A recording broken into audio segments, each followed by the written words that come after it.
Vocês estão acostumados, sempre começo do mesmo jeito, falando da alegria de estar aqui mais uma vez, por a graça e misericórdia do Senhor na minha vida, mas também com muito temor diante dEle.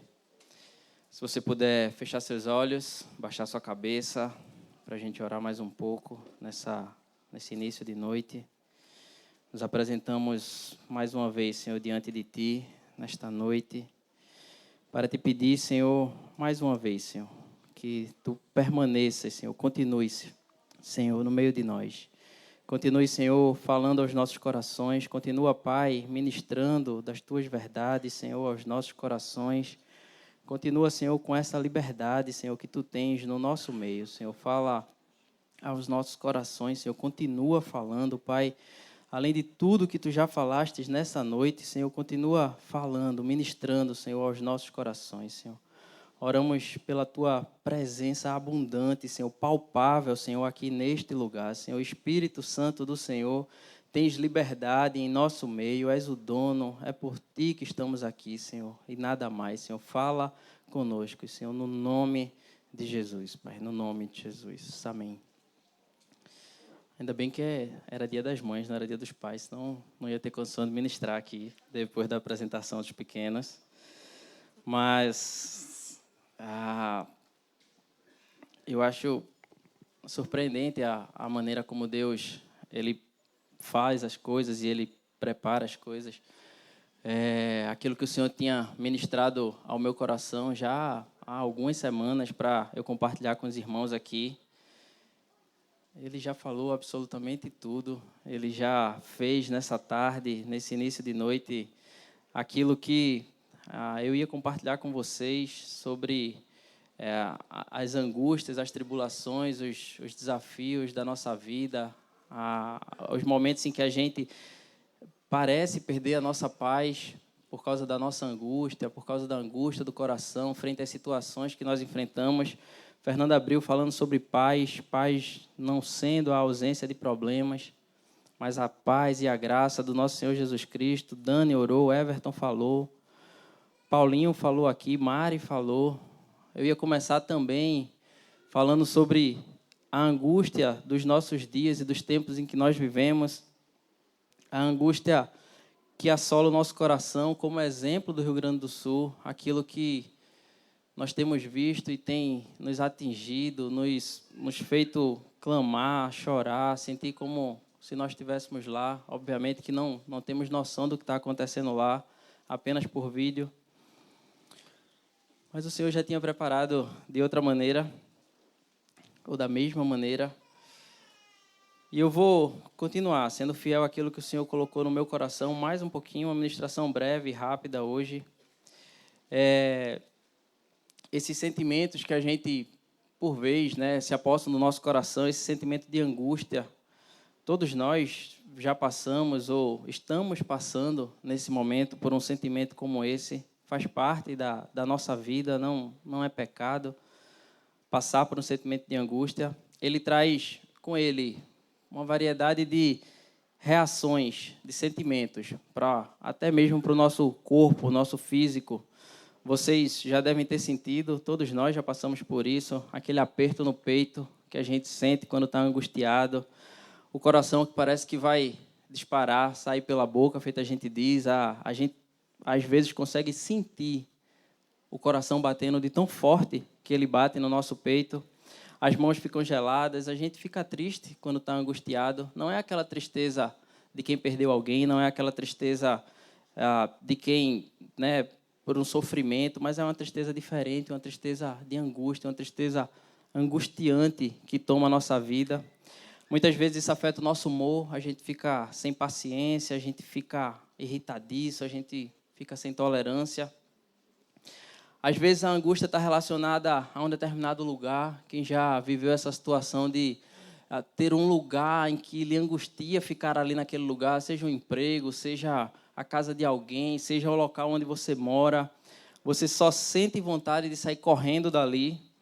Se a angústia estiver relacionada a uma situação, muitas vezes a gente quer desistir, a gente quer parar no meio do caminho, mediante o sofrimento que aquela situação tem nos causado e tantos outros sentimentos, irmãos, que a angústia ela traz aos nossos corações.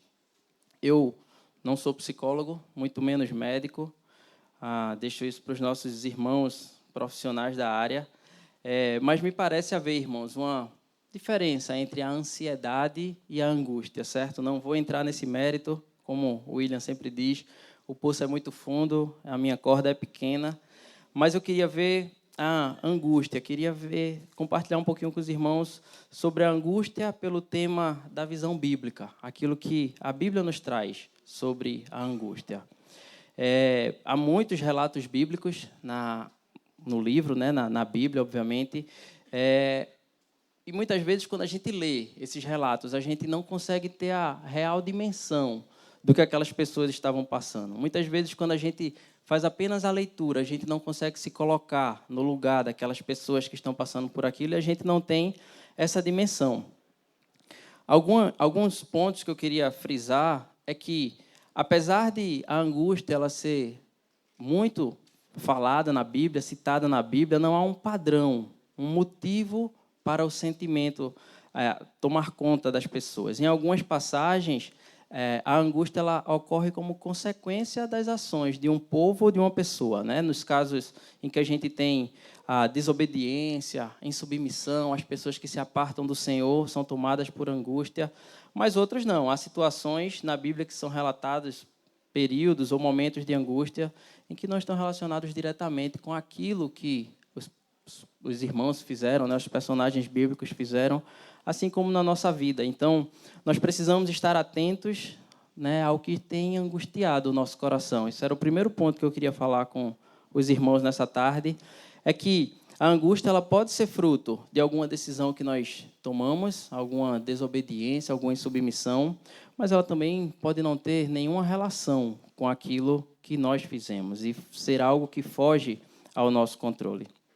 Então, os relatos bíblicos, eles trazem no Antigo Testamento a angústia que viveu, por exemplo, o povo de Israel. Nós conhecemos a história, sabemos da divisão dos reinos, sabemos que o povo abandonou o Senhor e os relatos eles trazem isso. O texto de Deuteronômio 28, 15, que nós conhecemos, diz assim: será, porém, que se não deres ouvidos à voz do Senhor teu Deus, não cuidando em cumprir todos os seus mandamentos e os seus estatutos que hoje te ordeno, então virão todas estas maldições sobre ti e te alcançarão. E aí ele traz um relato extenso, o capítulo 28 de Deuteronômio é bem grande, mas lá no versículo 53, ele diz assim: comerás o fruto do teu ventre, a carne dos teus filhos e das tuas filhas, que te der o Senhor teu Deus, na angústia e no aperto com que os teus inimigos te apertarão. A gente conhece a história, o povo de Israel se afastou do Senhor, abandonou o Senhor e passou por momentos de grande angústia, de grande aperto. É um versículo forte, esse 53, que diz que comeriam o fruto do próprio ventre, diante da angústia e aperto com que os inimigos do povo de Israel apertariam. Seria tão violento e passariam tanta necessidade que chegariam a esse ponto. Há muitos textos nos livros proféticos, Isaías, Jeremias, Ezequiel, sobre as angústias que o povo de Israel ele passa. Então, apenas para a gente citar aqui, Isaías, capítulo 1, versículos 1 a 4, primeiro capítulo do livro de Isaías, profeta que falou sobre essa angústia, o abandono do povo do Senhor, um profeta que falou muito sobre o sofrimento que iria passar o povo de Israel. Diz assim: visão de Isaías, filho de Amós, que ele teve a respeito de Judá e Jerusalém nos dias de Uzias, Jotão, Acais e Ezequias, reis de Judá. Versículo 2, ele diz: ouvi, ó céus, e dá ouvidos, ó terra, porque o Senhor é quem fala. Criei filhos e os engrandeci, mas eles estão revoltados contra mim. O boi conhece o seu possuidor e o jumento o dono de sua manjedoura, mas Israel não tem conhecimento, o meu povo não entende. Versículo 4, ele diz: ai desta nação pecaminosa, povo carregado de iniquidade, raça de malignos, filhos corruptores, abandonaram o Senhor, blasfemaram do Santo de Israel, voltaram para trás. Pulando para o capítulo 5, versículo 13, ele diz assim: portanto, o meu povo será levado cativo por falta de entendimento. os seus nobres terão fome, e a sua multidão se secará de sede. E aí, quando a gente desce e chega lá no versículo 30, do 25 ao 30, ele fala sobre os povos que iriam dominar Israel e tudo que Israel iria passar. No versículo 30, ele diz assim: bramam contra eles naquele dia, como o bramido do mar. Se alguém olhar para a terra, eis que só há trevas e angústia, e a luz se escurece em densas nuvens. Então, Israel é um exemplo que eu trouxe aqui de um povo que viveu angustiado por causa das suas decisões, por causa daquilo que havia no coração deles, que eles decidiram fazer e sofreram a angústia como consequência das suas ações. A história de Davi nós conhecemos também, permeada por momentos de angústia. Há inúmeros momentos em que Davi se vê profundamente angustiado, desde a perseguição de Saul contra Davi, a perseguição do seu próprio filho e de tantos povos que tentaram matá-lo. Davi foi um homem que viveu muito angustiado. Há muitos e muitos salmos que são atribuídos a Davi, em que ele expressa toda a angústia e o sofrimento do coração dele. O livro de 2 Samuel, capítulo 22, 2 Samuel, capítulo 22, versículo 4, diz assim: invoco o Senhor, digno de ser louvado, e serei salvo dos meus inimigos, porque ondas de morte me cercaram, torrentes de impiedade me impuseram terror, cadeias infernais me cingiram, e tramas de morte me surpreenderam. É bem forte. Às vezes eu digo assim, a gente lê e a gente não imagina. Mas imagina o sentimento de Davi com tanta coisa, ondas de morte, torrentes de impiedade, cadeias infernais. Imagina a angústia do coração de Davi, vivendo toda essa opressão, buscando tragar a sua vida. O termo angústia ou angustiado aparece 28 vezes nos Salmos, muitos deles relacionados a Davi. O Salmo 4, versículo 1, Salmo de Davi, atribuído a Davi, diz assim: responde-me quando clamo, ó Deus, da minha justiça. Na angústia me tens aliviado. Tens misericórdia de mim e ouve a minha oração. O Salmo 6, primeira parte ali do versículo 1, diz: na minha angústia invoquei o Senhor, gritei por socorro ao meu Deus. Salmo 25, só para a gente terminar a citação, porque são muitas citações, versículo 15, diz assim: os meus olhos se elevam continuamente ao Senhor, pois Ele me tirará os pés do aço. Volta-te para mim e tem compaixão, porque estou sozinho e aflito. Alivia-me as tribulações do coração, tira-me das minhas angústias. Considera as minhas aflições e o meu sofrimento e perdoa os meus pecados. Então vemos que o rei Davi, o mais importante, o maior rei do povo de Israel, um homem que é conhecido pelo relato bíblico dizer que é um homem segundo o coração de Deus, foi talvez, entre os relatos que estão ali, um dos homens com maior relato de angústia na Bíblia. Um homem segundo o coração de Deus, um homem conhecido como o maior rei que Israel teve. Um homem que foi muito angustiado. Para citar mais um, conhecemos a história de Jonas, toda a sua desobediência de fugir do chamado de Deus, de levá-lo para Nínive. Jonas, no capítulo 2, versículo 2, só um trecho, ele diz assim: na minha angústia clamei ao Senhor e ele me respondeu, do ventre do abismo gritei e tu me ouviste a voz. Jonas, parece-me que se angustiou desde o momento em que Deus o mandou para Nínive e também se angustiou quando desobedeceu. Então a angústia de Jonas foi maior, porque se angustiou com o chamado, se angustiou com a desobediência. Mas esses são alguns relatos.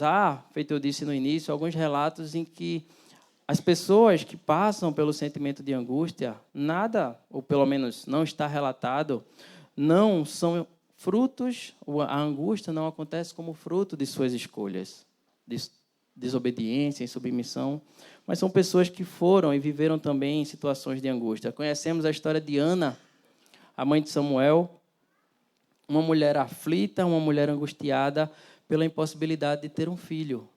E aí aquela passagem que nós tão bem conhecemos, que está lá no livro de 1 Samuel, capítulo 1, quando ela está lá junto com está lá adorando ao Senhor, naquele momento de aflição. Versículo 15 diz assim: porém Ana respondeu: não, Senhor meu, porque Eli viu que ela estava falando, né, mexendo a boca, e teve ela como embriagada. Ela diz assim: eu sou mulher atribulada de espírito, não bebi nem vinho nem bebida forte, porém venho derramando a minha alma perante o Senhor. Não tenhas, pois, a tua serva por filha de Belial, porque pelo excesso da minha ansiedade e da minha aflição é que tenho falado até agora. Uma mulher que passou por uma situação angustiante, vivia aflita de alma, feito ela diz. E quantos de nós não temos passado por situações em que temos vivido angústia, feito a gente já falou, feito o Senhor já nos falou nessa noite? Essa pequena introdução nos leva ao ponto central do que eu queria compartilhar com os irmãos nessa noite. O próprio Jesus passou por angústia. A angústia de Jesus, obviamente, não foi por nenhuma decisão equivocada que ele tenha tomado, claro que não, mas foi por uma decisão que ele tomou, sim. A decisão de abrir mão de sua glória, a decisão de se fazer criatura e vir habitar no meio de nós, a decisão de morrer em nosso lugar.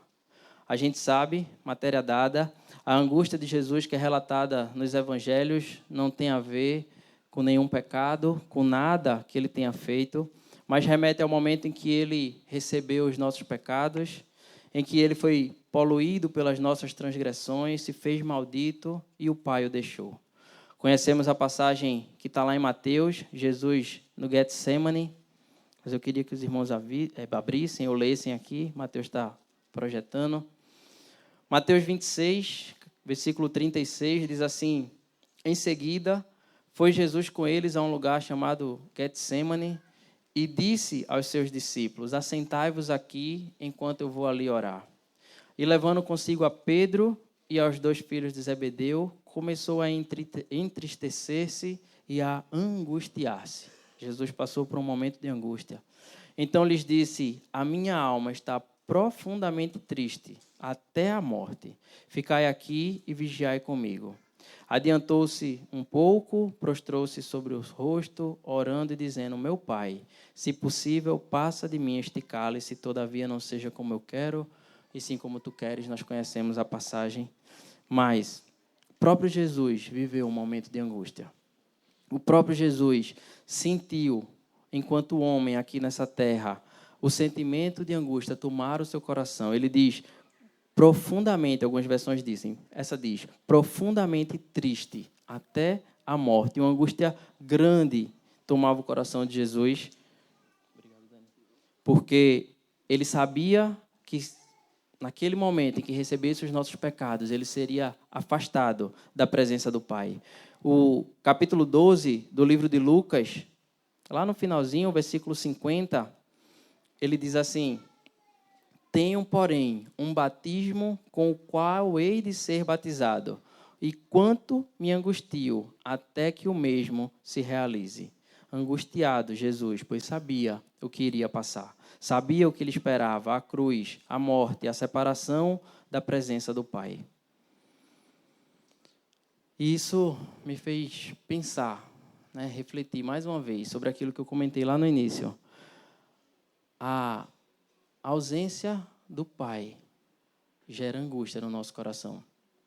Então nós precisamos, mais uma vez, irmãos, longe de mim ter qualquer palavra de acusação, os irmãos nos conhecem, mas estou falando para mim.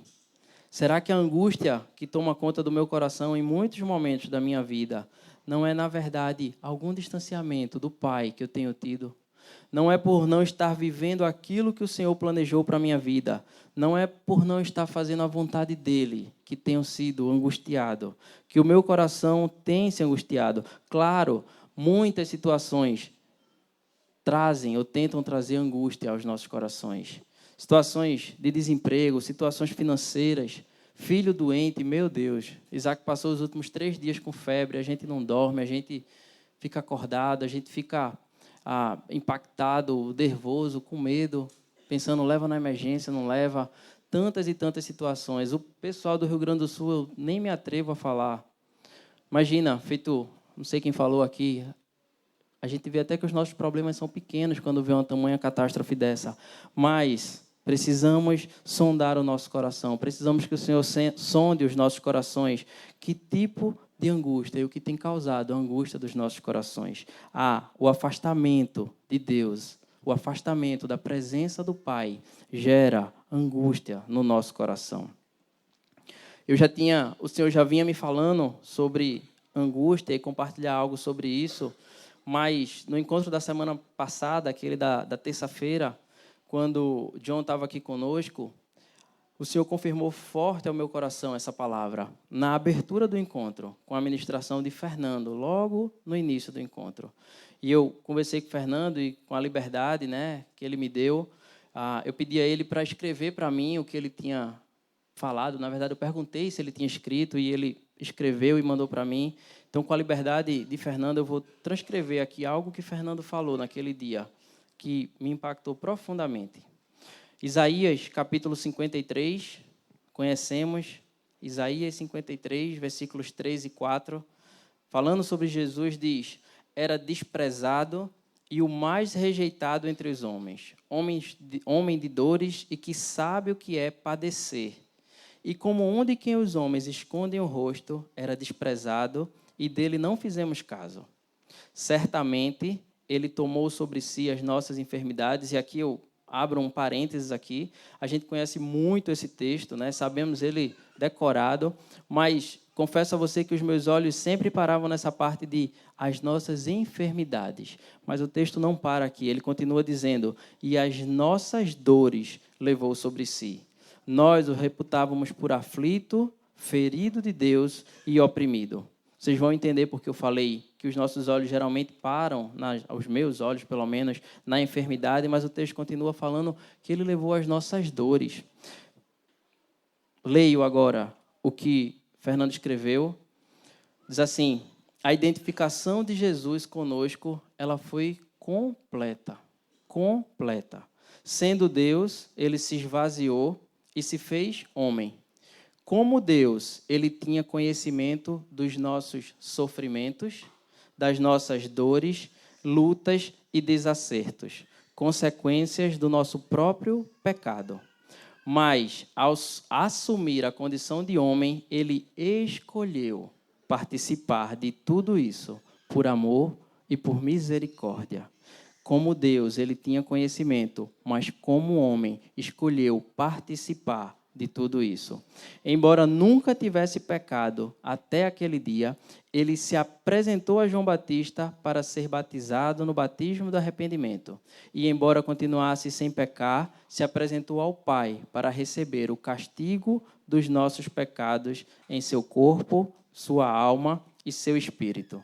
Tornou-se, então, desprezado e o mais rejeitado de todos os homens, alguém de quem os homens esconderam o rosto e não fizeram caso. Tornou-se também homem de dores e alguém que sabe o que é padecer. Não apenas isso, ele levou sobre si enfermidades e dores.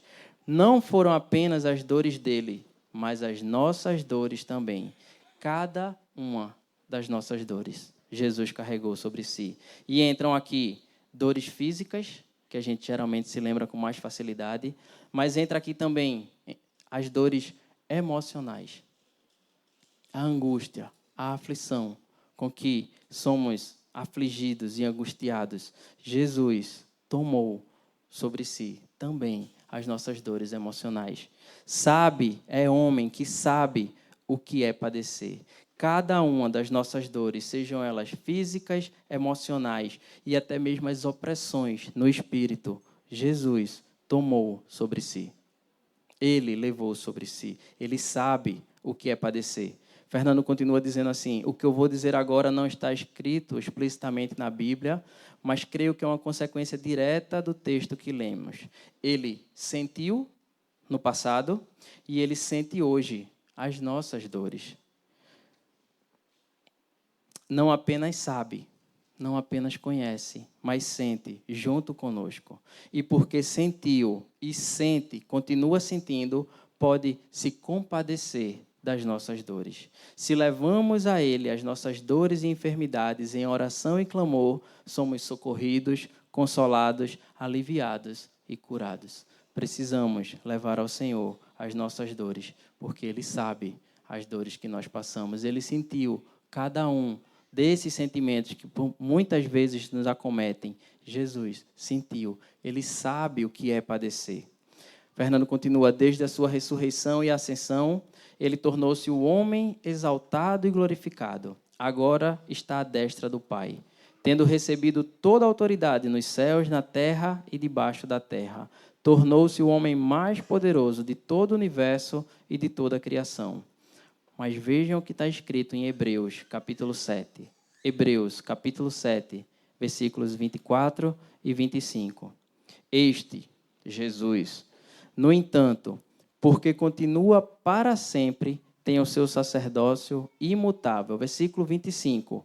Por isso, também pode salvar totalmente os que por ele se chegam a Deus, vivendo sempre para interceder por eles.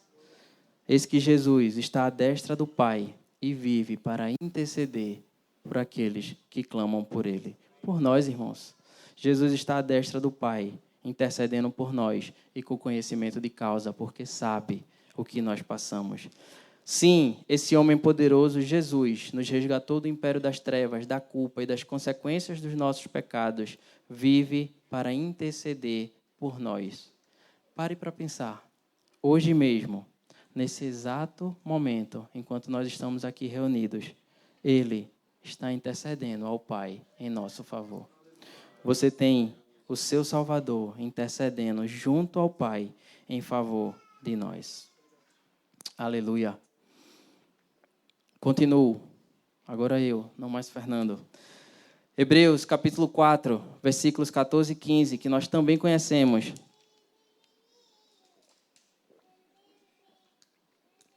Tendo, pois, a Jesus, o Filho de Deus, como grande sumo sacerdote, que penetrou os céus, conservemos firmes a nossa confissão, porque não temos um sumo sacerdote que não possa compadecer-se das nossas fraquezas.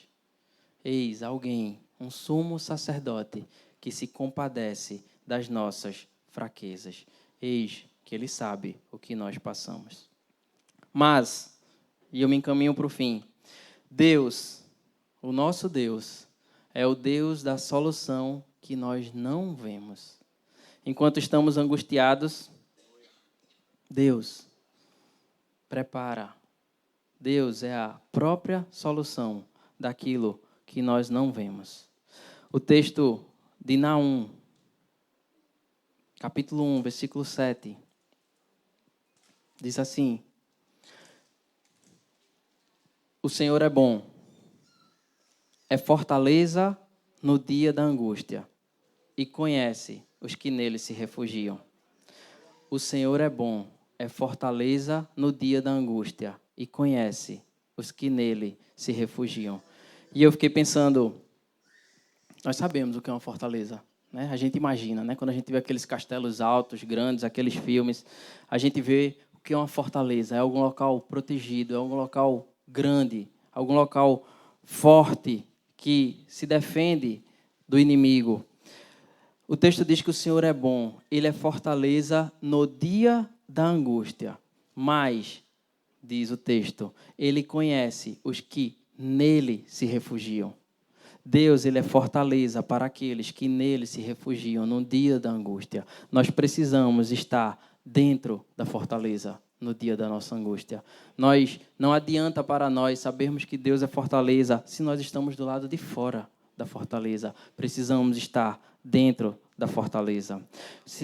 Anotei algumas coisas aqui para citar a vocês, que Deus é o nosso socorro, o socorro bem presente, e como nós temos acesso a esse socorro? Através da oração e do clamor. Oração e clamor.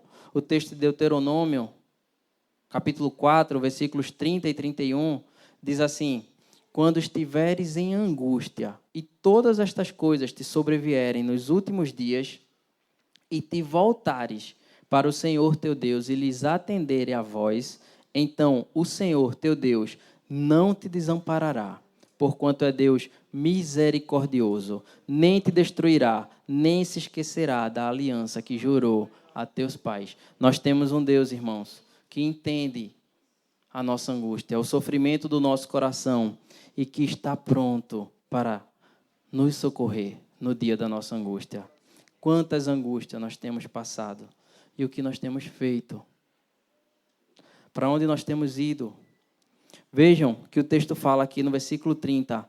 Todas estas coisas te sobrevierem nos últimos dias, eis, talvez, os nossos dias. O Salmo 18, versículo 6, diz assim: na minha angústia invoquei o Senhor, gritei por socorro ao meu Deus, e ele do seu templo ouviu a minha voz, e o meu clamor lhe penetrou os ouvidos. Precisamos orar e clamar ao Senhor. Imagina alguém que grita por socorro. É alguém que está passando por um momento de muita tribulação. É alguém que está desesperado. Mas diz o texto que Deus, do seu templo, ouve a nossa voz, porque o nosso clamor chega aos ouvidos dele. Precisamos orar e precisamos clamar. O Salmo 34, versículo 17, diz: clamam os justos, e o Senhor os escuta e os livra de todas as suas tribulações. Versículo 18, perto está o Senhor dos que têm o coração quebrantado e salva os de espírito oprimido. Versículo 19, muitas são as aflições do justo, mas o Senhor de todas o livra. Nós somos os justificados e o Senhor nos livra de todas as nossas aflições. Aleluia. Precisamos clamar, precisamos orar, precisamos ter comunhão com a palavra.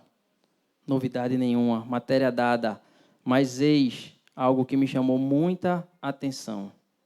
E é fato, e vocês vão concordar comigo, parece que quando a gente está mais angustiado, mais aflito, quanto mais angustiado estamos, menos vontade a gente tem de ler a Bíblia.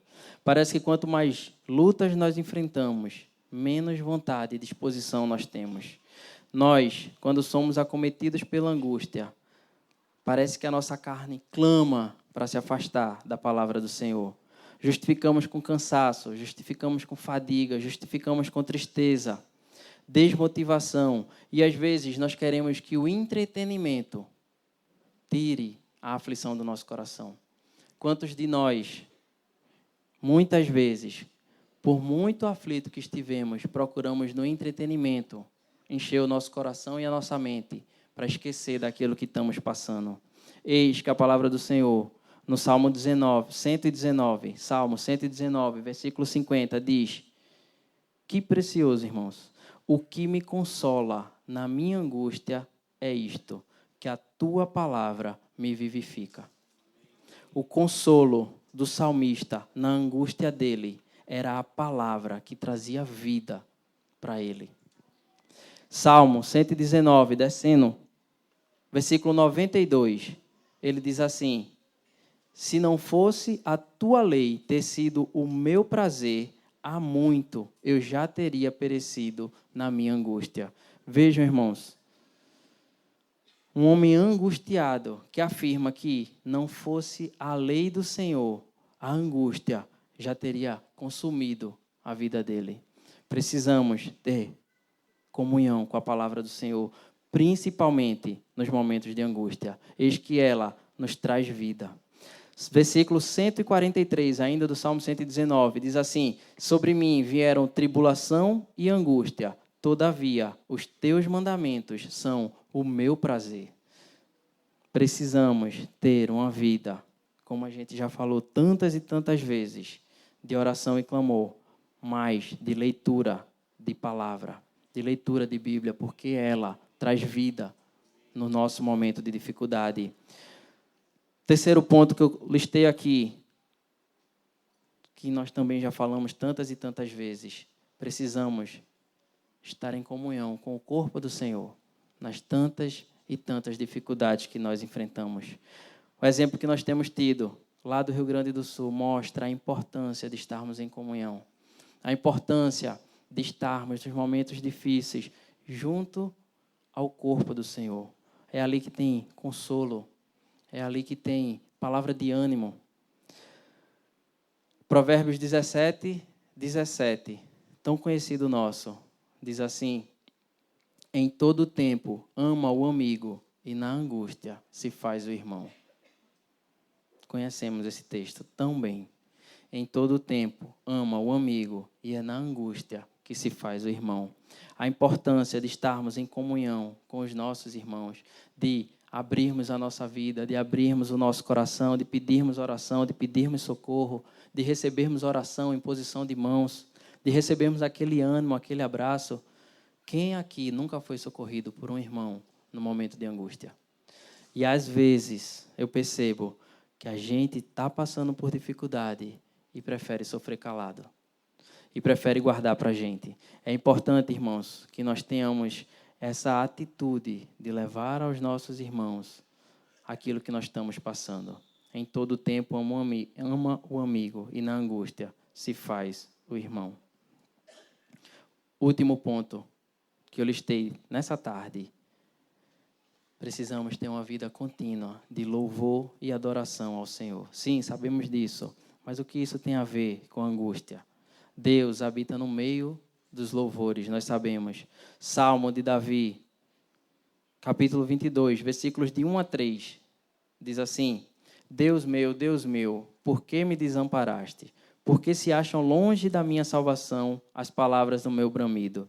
Deus meu, clamo de dia e não me respondes. Também de noite, porém não tenho sossego. Contudo, tu és santo, entronizado entre os louvores de Israel. Deus habita no meio dos louvores. Aí o texto de Isaías, capítulo 61, diz assim, nós conhecemos, nós cantamos, nós louvamos tantas vezes esse texto.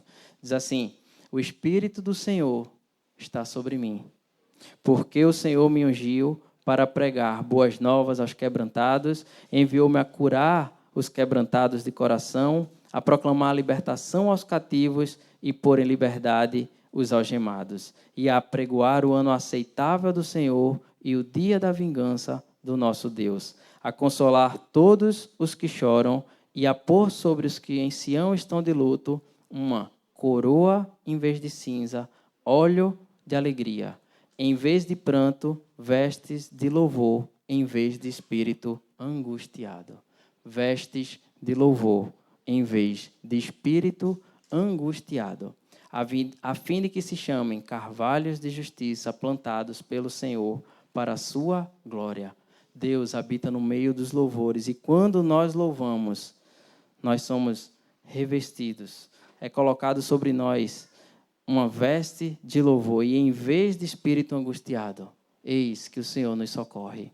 Precisamos louvar ao Senhor para que Ele se faça presente no meio dos nossos louvores no dia da angústia. E o último texto que eu queria compartilhar com vocês nessa tarde é o texto de Romanos, capítulo 8, que nós também conhecemos decorado. Versículo 35 do capítulo 8 de Romanos diz assim: quem nos separará do amor de Cristo? Será a tribulação, angústia, perseguição, fome, nudez, perigo, espada? Como está escrito, por amor de ti somos entregues à morte. Todos os dias fomos considerados como ovelhas para o matadouro. Em todas estas coisas, porém, somos mais que vencedores por meio daquele que nos amou. Porque eu estou bem certo de que nem a morte, nem a vida, nem os anjos, nem os principados, nem as coisas do presente, nem do porvir, nem os poderes, nem altura, nem profundidade, e eu acrescentaria, nem angústia alguma, nem qualquer outra criatura pode nos separar do amor de Deus que está em Cristo Jesus, o nosso Senhor. Aleluia. O Senhor, Ele se importa comigo. O Senhor, Ele se importa contigo. E Ele não está alheio ao nosso sofrimento. Eis que está com ouvidos abertos para nos ouvir e nos socorrer em tempo oportuno. Diante das angústias da nossa vida e diante das situações que nós passamos, meus queridos irmãos, precisamos buscar ao Senhor. Aquele que conhece as nossas dores e levou sobre si nossas dores e nossas enfermidades. E aquele que é capaz de nos socorrer, somente Ele é capaz de nos socorrer. Se você está angustiado, se você tem se sentido assim, aflito, busca o Senhor. Corramos para os braços daquele que pode nos tirar dessa situação. E eu acho que nós temos vivido dias de angústia. Eis que o Senhor espera para ser a fortaleza, a nossa fortaleza no dia de angústia. Mas nós precisamos estar dentro da fortaleza. É isso que o Senhor tem me falado nesses dias que nós temos nos sentido angustiados e precisamos buscar mais da presença do Senhor. Que o Senhor nos abençoe, que o Senhor nos guarde, que o Senhor nos proteja e nos livre de toda angústia, em nome de Jesus. Amém.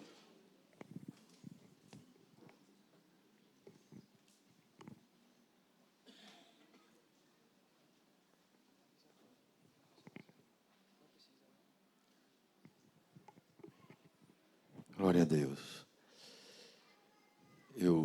Quando o Caio estava finalizando, o Senhor me lembrou, e eu quero testemunhar, porque tem a ver com o que Ele ministrou para nós de maneira preciosa.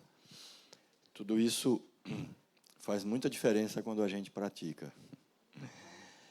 Se a gente não praticar, não faz diferença. Eu estava no Rio de Janeiro, numa dessas viagens, há 2 anos atrás,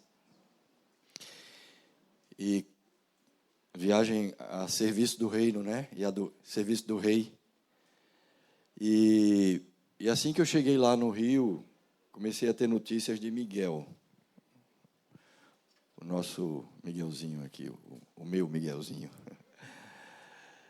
Miguel tinha 1 ano e estava com uma enfermidade chamada celulite ocular.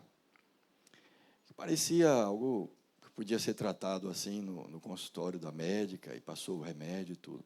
Quando eu cheguei lá no Rio, comecei a ter notícias de que não estava melhorando, ao contrário, ele estava piorando. Como acontece no Rio, lá a gente serve em algumas cidades diferentes. O Rio que eu falo é o estado do Rio de Janeiro, tem a cidade do Rio, mas tem outras cidades. No momento em que as notícias ficaram mais difíceis, eu estava na cidade de Magé, hospedado na casa do irmão, que é pastor lá. E naquele dia eu recebi a notícia de que ele tinha sido internado no hospital. Eu não tinha ideia do que era celulite ocular. E aí eu soube que pode cegar. A celulite ocular pode cegar. Então aquilo trouxe uma angústia tão grande, Caio, para o meu coração. Eu queria não estar ali. Não, o problema não era o lugar, é que eu estava distante. Eu queria estar ao lado dele, eu queria impor as mãos, eu queria ungir com óleo, eu queria orar. E eu não podia fazer nada disso. Eu passei aquela tarde dentro do quarto, e à noite, naquele dia, à noite, eu deveria ministrar a palavra em outra cidade. Na noite daquele dia, eu deveria ministrar em outra cidade. E eu passei a tarde no quarto, entre confirmar aquilo que o Senhor, eu achava que era a vontade de Deus para ministrar à noite, mas eu parava o tempo inteiro para gemer, para chorar, ajoelhado ali no quarto, sozinho. Até que eu não aguentei mais, o irmão que estava me hospedando não estava sabendo, não tinha dito para ele.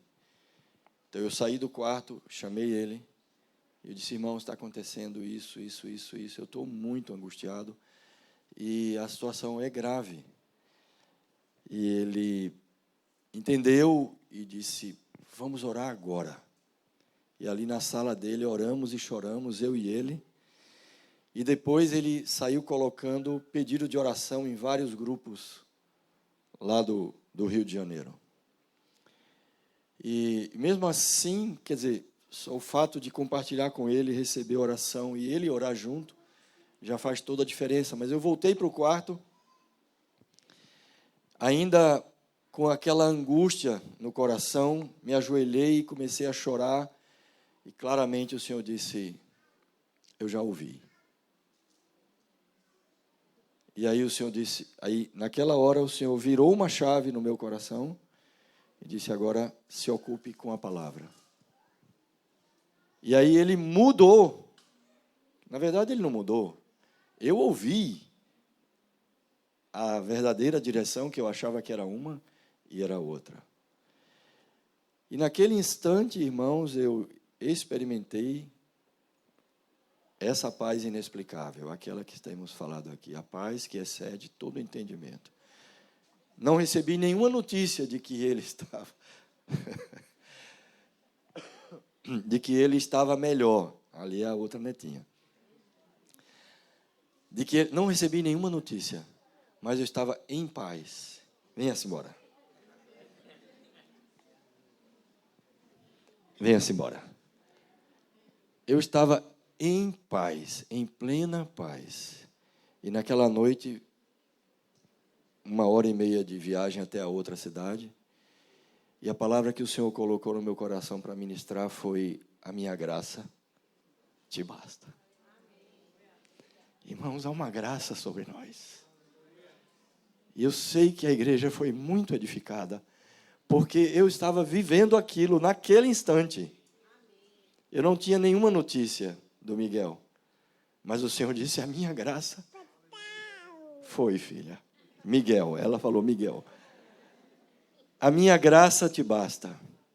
E quando terminou o encontro, uma irmã se aproximou de mim e disse: tio Fernando, enquanto eu calma aí. No início do encontro, eu tinha falado para os irmãos de lá, né, para o irmão que liderava aquela congregação, e ele teve a iniciativa de falar para a igreja. Não era a minha intenção.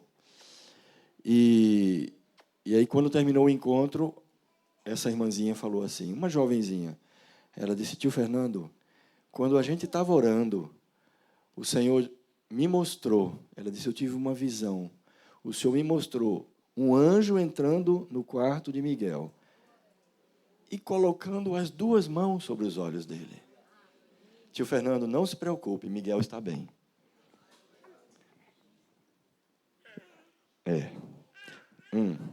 Miguel está bem. E, de fato, quando eu cheguei em casa, na casa do irmão que me levou lá, aí eu perguntei notícias de Miguel e ele estava bem. Estava internado, mas não tinha ido para a UTI, que a ideia é que ele fosse para a UTI. Ele estava esperando uma vaga na UTI. Ele não foi para a UTI. A graça disponível sobre nós, irmãos.